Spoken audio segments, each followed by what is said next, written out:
Hi everyone, I'm meteorologist Valerie Mills. Still continuing to watch Bermuda very closely after landfall from Hurricane Ernesto early Saturday morning just before the 6 o'clock hour. So the chain of islands still continuing to deal with the rain bands from this. The eye now to the north and east of the chain of islands, but they're really going to continue to deal with the hurricane force winds through most of the day on Saturday. This is a very large and a relatively slow moving storm. So even into Sunday, some tropical storm conditions will be possible, but especially the rain, the coastal flooding and the storm surge, big concerns through the rest of Saturday. We're looking at the potential for 6 to 9 inches of rainfall. Then you factor in the storm surge that will be possible over the next several hours. So really dangerous condition as this storm made landfall with 85-mile-per-hour sustained winds, and Hurricane Ernesto still has those 85-mile-per-hour winds. The motion to the north-northeast at about 9 miles per hour, and pressure has dropped just a bit, 974 millibars. So still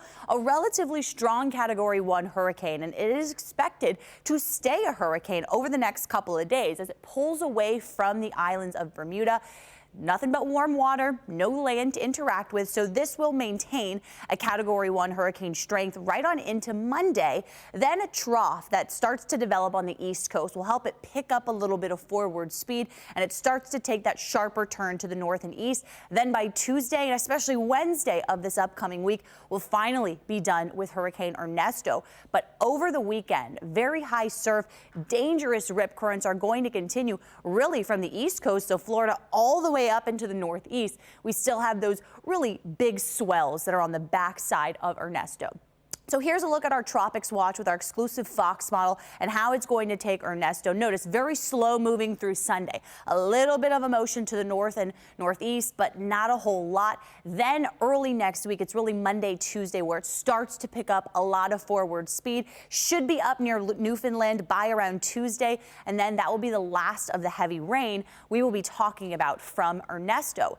And a little bit of good news here as we look to the Atlantic basin. Once this storm clears on out, we should be in for a quiet stretch. At this point, no new storms should develop in the next couple of days, so at least over the next week or so. So we should have a quiet stretch out in the Atlantic basin. We still have all of this Saharan dust that's kicking off the coast of Africa. So that is going to be a hot spot for where storms try and develop, but this drier air going to kind of limit some of that development here in the next couple of days. Next name on the list will be Francine. We'll be closely watching the tropics for any additional development, and we'll keep you updated right here.